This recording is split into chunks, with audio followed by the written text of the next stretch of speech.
Hi Lumen students, it's week 5. This is your Thursday video. We're ready to finish up the week. If you've had good luck with your action items, we're going to spend some more time diagramming some sentences if you want some more practice with that. But first I have some picture clues that I want to share with you for our spelling words, okay?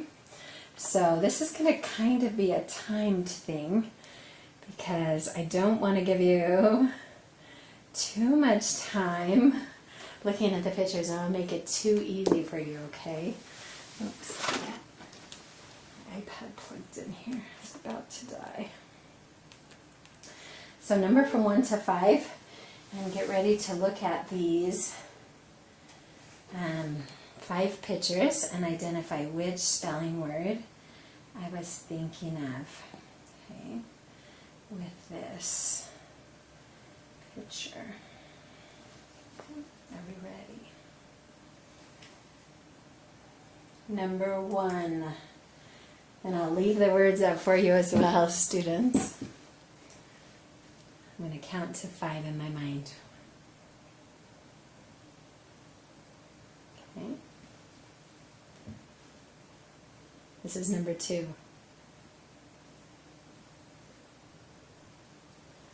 Number 3. Number 4. And number 5.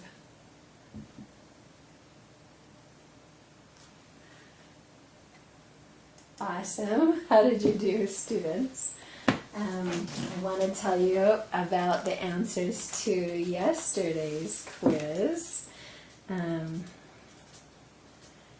So, if you've got that paper in front of you, if you remember, the first movie I suggested was Finding Nemo, and the answer was bait. B-A-I-T. Okay.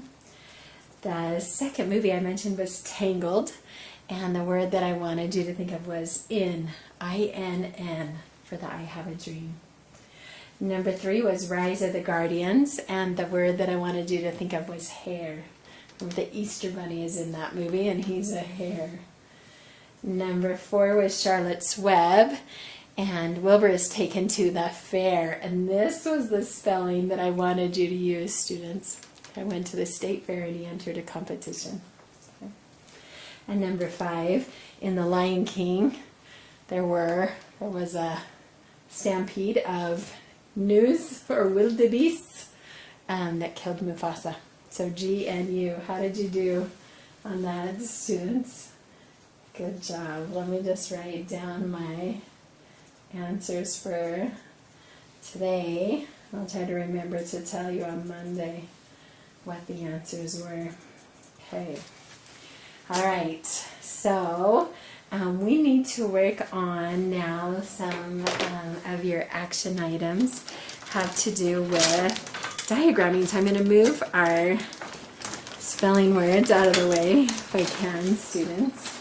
And I have a piece of paper behind me that we're going to use to diagram. And so what sentences are we going to use? We're going to start with just a simple children's book. Okay. And I think that'll make it kind of easier to diagram. The book I want to look at is One Fish, Two Fish, Red Fish, Blue Fish. Have you seen this book before, students? I don't know how I want to do this. I don't know if I want to be little and the book big, or if I should be big and the book little. We'll just skip through a couple pages here. Black fish, blue fish, old fish, and new fish. This one has a little star, and this one has a little car. Let's see if we can diagram those two sentences, students. Okay, I'm going to put them just right there so we can see. And let's practice what we know about diagramming. This one has a little star. First thing we need to do is come up with the noun, and we're going to put that on our main line. Okay? What is the noun in this sentence? It's got to be a person, place, or a thing. And it's kind of tricky because it's not this. That's not a noun. Okay. What would the noun be? One. Okay. It means the fish, but the noun it uses in that sentence is one. Okay. And what about it? Okay. We need to do a line here. What is the verb in this sentence? Good. Has. Has what? Has a direct object. What's the direct object on its belly? Good. Star. Now we need to figure out where to put these other words, and they're going to come off the side a little bit, students. So this goes down here, and it modifies one. This one has, and we can do the same thing over here. A and little. And the most important thing for you to realize as you're doing your diagramming is that you've got to find those basic essential parts of the sentence first. Okay, the noun, the verb, and the object if it has one. Okay. Let's see, I'll just erase the whole thing, I guess. Let's see if we can do the second sentence. Now it's going to be really easy because we've already done that first one. This one has a little car. How fast can you diagram that one for me, students? What's our noun? One. What's our verb? Has. And what does that one have? Good. Car. And what do we do over here? This. And what? What kind of car is it? A little.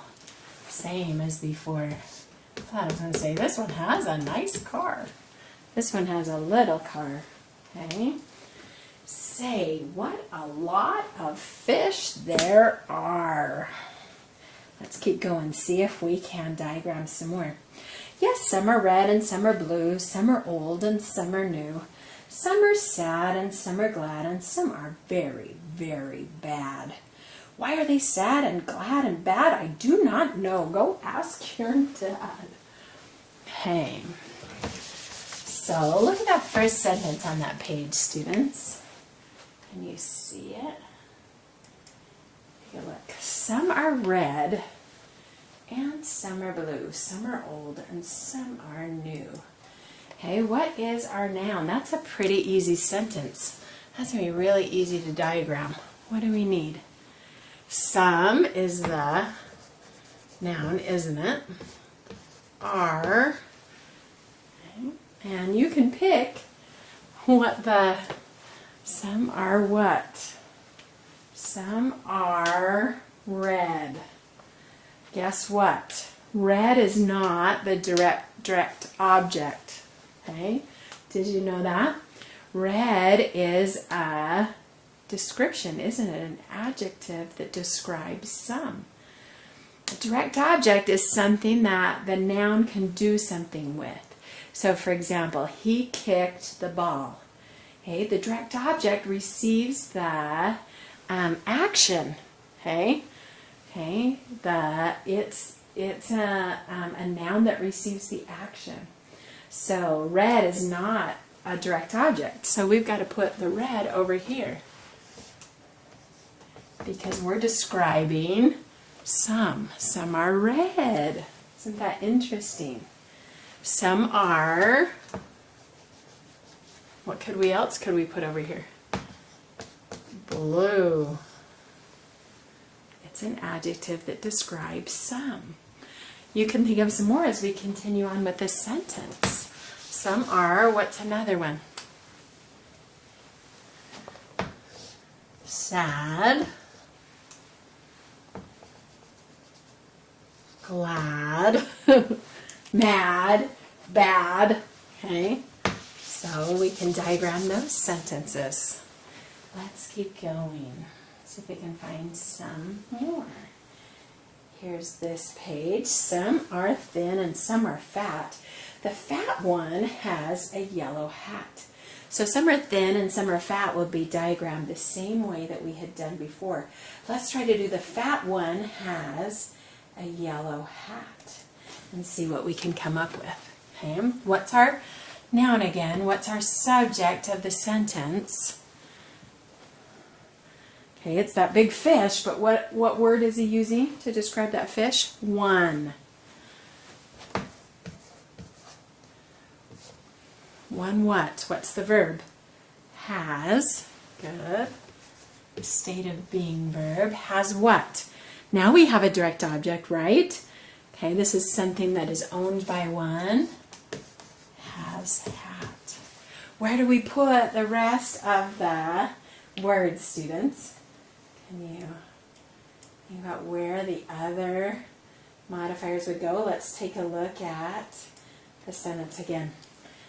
The fat one has a yellow hat. So those are adjectives that define what? The and what? That one has. And I think you already even know how to diagram this one. A yellow hat. Good job. Diagramming can be kind of fun. It's kind of like a puzzle, a mystery, like solving by clues of spelling words, okay? So let's see if we can read just a little bit more and do one or two more sentences. Here are some who like to run. Who run for fun they run for fun in the hot, hot sun. Here are some who like to run. Okay, should we diagram? Here are some who like to run.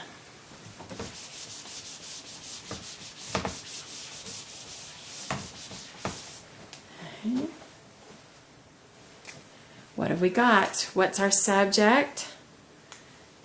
Good. Some now. Awesome.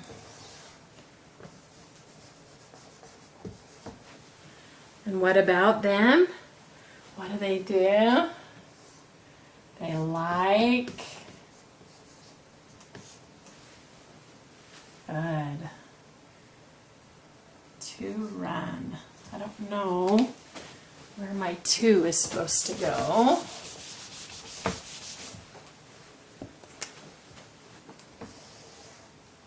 We'll put the to with it. And I'll double check and pay attention to where they would go. Okay. Here are some who like to run. Okay. So we're going to add here, okay, and who is describing some, and here is describing a location.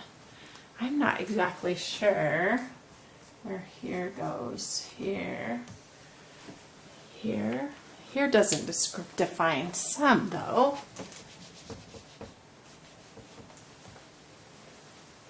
I wonder if it defines here. I better stop till I can, we'll get more complicated, okay, students, as we continue to go along. Some who like to run. They run for fun in the hot, hot sun. Let's see if I can do one more that we could diagram. Let's do, since that one was a little tricky for me, let's try this one. Some have 2 feet and some have 4. Some have 6 feet and some have more. Okay, let's try that one. As we know about some,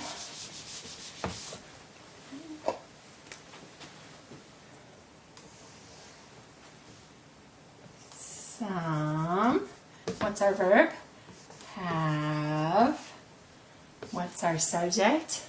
Our object? Feet. And how many feet are there? 6. Okay, and then we're going to start another diagram down below. Okay, with the and connecting them. Okay, some have 6 feet.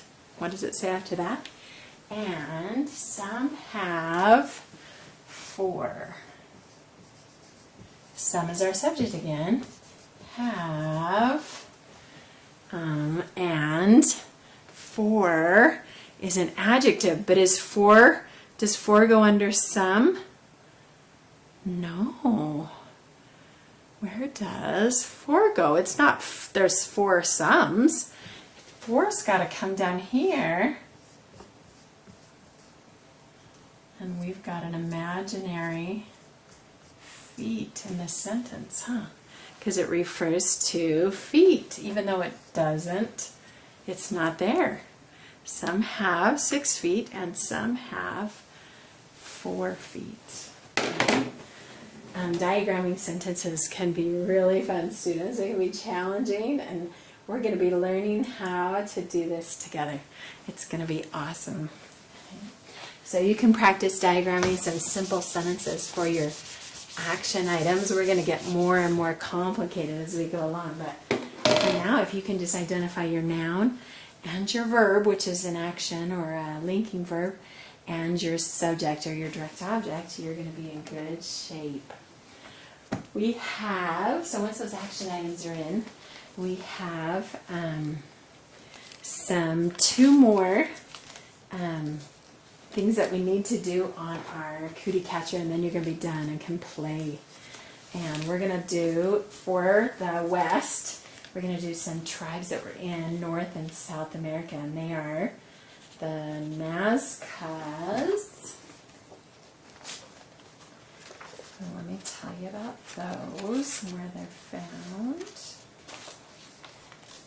N-A-Z-C-A, the Nazcas, and the Olmecs, O-L-M-E-C-S. Okay, so please add Nazcas and Olmecs to your cootie catcher, and let me tell you a little bit about them. Okay, South America has mountains all along one edge and flat fertile land in the middle. Tribes of ancient people lived both in the mountains and down in the jungles of the flatlands. Like the people of ancient Mesopotamia, the people of ancient South America grew crops, kept animals, hunted, and caught fish. They ate cassava, just like the people of ancient Africa. As a matter of fact, they learned how to dry cassava roots and grind them into powder. We use this powder to make a kind of pudding that you've probably eaten yourself, tapioca pudding. One of these South American tribes was called the Nazca. They lived along the rivers of South America in a place that is now called Peru. The Nazca left behind one of the strangest mysteries of ancient times. More than 2,000 years after the Nazcas lived in South America, an airplane flew over Peru. The pilot looked down and he saw the drawing of a monkey, a drawing that covered hundreds of miles of ground. The lines of the drawing were scraped into the earth. From down on the ground, the drawings couldn't be seen. The lines, just like old roads or gashes in the ground, but from up in the air, those lines made pictures. Soon flyers discovered more enormous pictures: a spider, a pelican, more than 1,000 feet tall, a hummingbird, and flowers. They also found spirals, squares, and other patterns carved into the ground. There were over 300 line drawings and patterns there on the earth. Because there is very little rain in the area where the Nazca drawings were made, the lines have lasted for over 1,000 years. A highway was built across some of the drawings, and others have been damaged by cars driving across them or by people scuffing at the lines with their feet, but many of the drawings are still intact. So how did the Nazca people make their drawings? After all, they couldn't fly. They couldn't get up in the air to see what their finished drawings looked like. Making a line drawing on the ground must have been like drawing with your eyes closed. Do you think you could draw these pictures with your eyes closed? Probably wouldn't look much like a bird when you were finished. No one has been able to solve the mystery of the Nazca drawings. The best guess we can make is that the Nazca people were very good at mathematics. They could figure out how long each line should be, where it should turn, and where it should meet the next line through math calculations. Another theory is that the Nazca artists used the position of the stars to help them with their drawings. But the Nazca civilization ended about 1,500 years ago. So we will never know the answer to this question. And I want to share with you some pictures of some Nazca drawings, students. Oh, where did my mirroring go?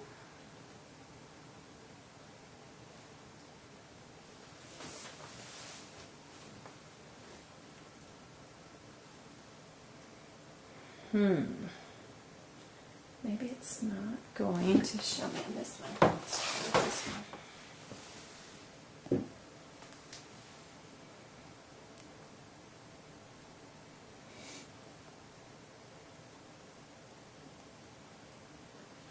Okay, while I am looking at these Nazca drawings, can you think about what you could do as your curse and as your good fortune as you think about this for a minute? I didn't tell you too much about it. I wanted to kind of rush through these two because we've got more we need to cover. But look at that monkey. Here's is that the pelican? Big pelican, triangles, spider, there's their huge spider. Pretty amazing. Okay.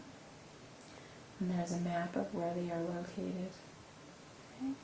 So really, really interesting. What kind of here someone speculated a spaceship came and did an alien spaceship came and did the drawings. Can you see that picture, students? The alien spaceship.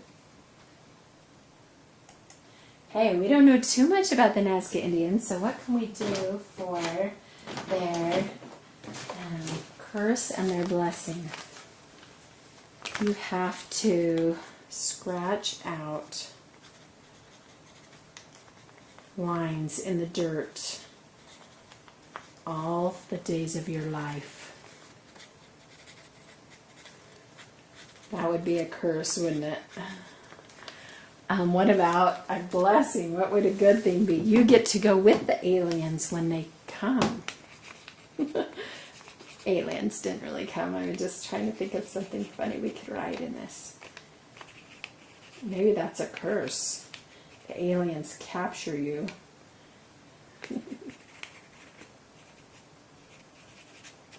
You're really good at math, and so you're the one that gets to calculate all the measurements and the angles of those drawings. I don't enjoy math too much, students, so I don't know if that's something I would enjoy doing, but it's kind of fun to do one of those graph pictures where you like go up to this coordinate and over to this coordinate and try to put, line everything up. So maybe it would have been fun to try to create these drawings.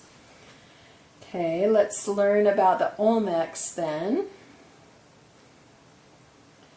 For our last ancient civilization that we're putting on our, and then I've got some pictures to show you as well. Just above South America is Central America, which is sometimes called Mesoamerica. Earlier we read that the Mesopotamia means between the rivers.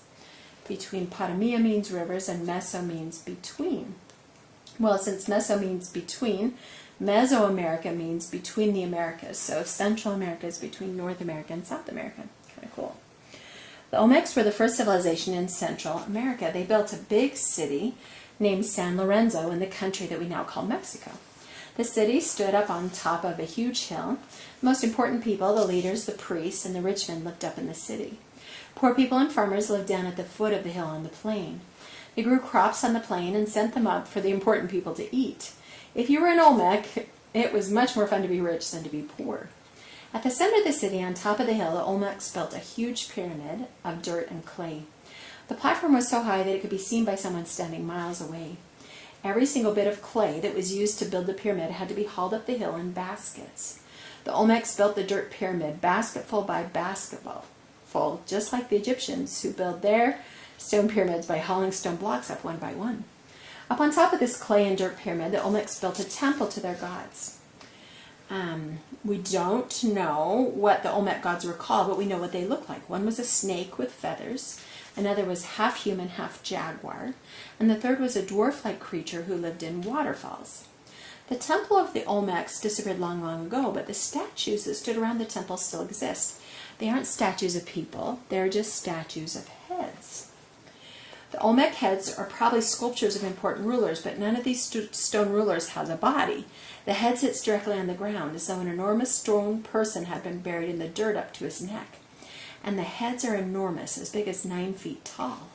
That's taller than the biggest person you know, and probably higher than your ceiling. The eyes of the heads are bigger than your whole head. You could put your entire hand up their noses. If you were standing next to one, your head would come only up to its cheek. What if these huge heads had bodies? They would be stone giants, as tall as a 4-story building. Their hands would be big enough for you to sit in. A grown-up's head wouldn't even reach to one of their knees. The huge heads sat in a circle around the temple on top of the clay pyramid. What were they for? No one really knows. Perhaps the Olmecs thought that their rulers were gods and wanted to honor them. Maybe they carved the giant heads to remember their rulers, the same way that we name airports and roads and buildings after our own leaders. Some archaeologists have suggested that the giant heads were used for altars or for thrones, but we will never know the answer. The Olmec heads, like the Nazca drawings, will remain mysterious. And here are some images of the Olmec heads, students.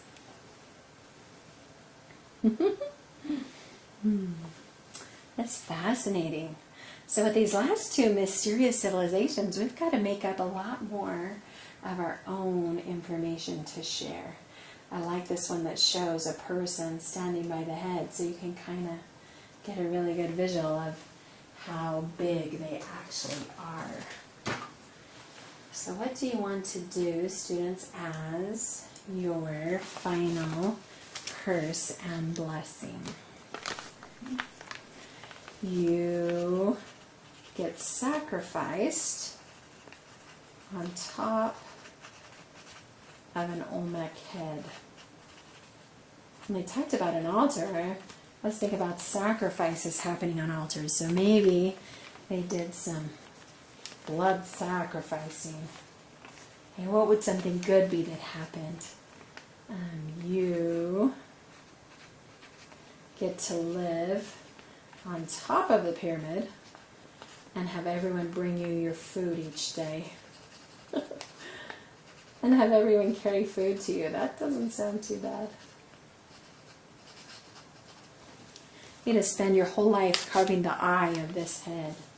That probably didn't take them that long.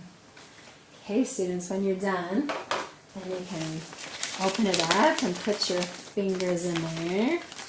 See, I've got to get it ready to open. So just hold it so that the names of the civilizations face you. And lay it flat and then pop out the north, south, east, and west coordinates, because that's where your fingers are going to go. Okay, so when you start, someone can choose, tell them to choose a coordinate, and then you have to spell it. Okay, N-O-R-T-H. Okay, then they have to choose from Sumerians, Chinese, Africans, or Olmecs. Okay, we'll say they chose Chinese, and then you have to spell it. C-H-I-N-E-S-E.